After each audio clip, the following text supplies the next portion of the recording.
Hey guys, today I've come to the hip and trendy streets of Melbourne to test out this, the Fuji X10.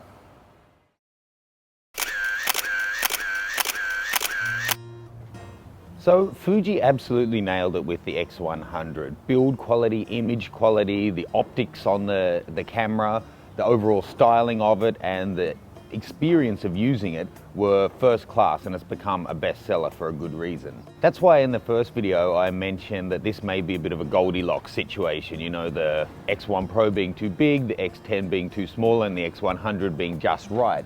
But how does this one actually measure up? Whether you're a cool and happening young hipster or a balding old doofus like me, it's really hard to deny the good looks of this Fuji X10.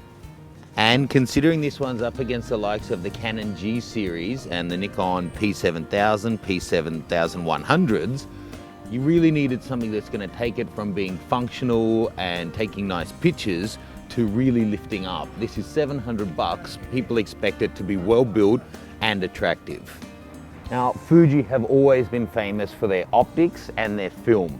Now, obviously this is digital, but it does have film emulation mode, and the optics on this one are still really good. The thing that stands out though is its fantastic steel build quality. This one is extremely well built. It feels like a solid piece of metal that the body's been carved out of. May not be, but that's how it feels. And that's something that I pointed out in the first video. It's a very different mechanism to turn on the camera. You actually rotate the lens, and by turning the lens on, you turn the camera on. Now, you know, for filming, having to zoom it this way rather than having a button to do it, it's a little bit less precise. But I quite like the tactile feeling of actually being in control of it like you are on an SLR compared to a normal compact. Now, one of the viewers on my photo walk in Melbourne said that they were looking at this one but opted for a different one because of the lack of macro options that this one offered.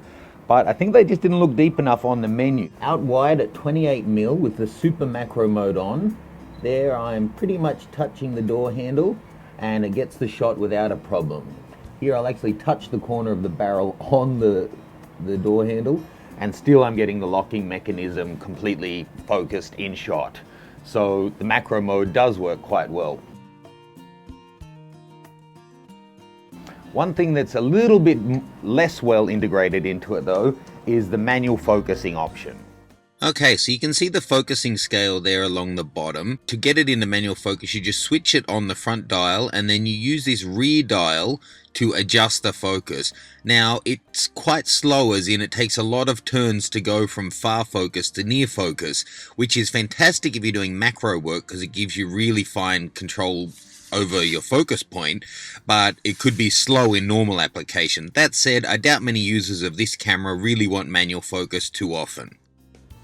Yeah, and look, it's certainly true that using this is a very different experience to using the X100. Obviously, it's a zoom lens rather than the prime fixed lens, which the X100 is.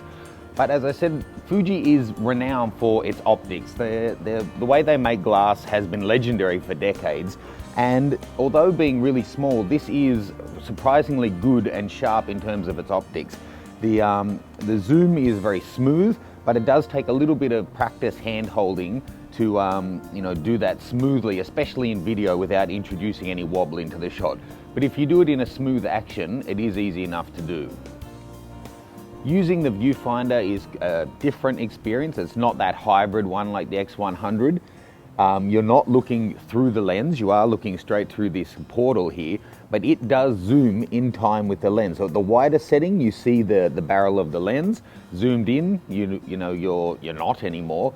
But up close, you will get a little bit of parallax error, but I think most users of this camera are really going to be using it, the LCD screen, which is nice and contrasty for outdoor use. At the end of the day, the X10 and the X100 are very different cameras, and of course they are, because they are different cameras and they're aimed at different users, but they will end up being compared one against the other because the X100 was such a fantastic hit. They offer the same kind of tactile, enjoyable, old school feeling of shooting with them where you've got everything at your fingertips. Of course, this one is far less expensive, it offers less control, you've got a zoom lens rather than a prime, but it does have that same kind of build quality and overall aesthetic that it shares with its big brother, the X100. The only real downside to this one I see, and you can't really call it a downside when it is a compact camera, but is the fact that it's so compact. With my big ham-fisted fingers, I find it a little bit difficult sometimes navigating through all of the small buttons, which I didn't have that issue on the X100. That said, compared to the compact I own, which is the Nikon P7000, if I had to choose between the two in a heartbeat, I would get rid of my P7000 and pick this one up. The build quality is better, the overall interface is better, the zoom is completely different, and the focal range is completely different. But in terms of the enjoyment I get from using them, definitely the X10 stands out as one of the most fun to use compact cameras I've ever used, and definitely the best style.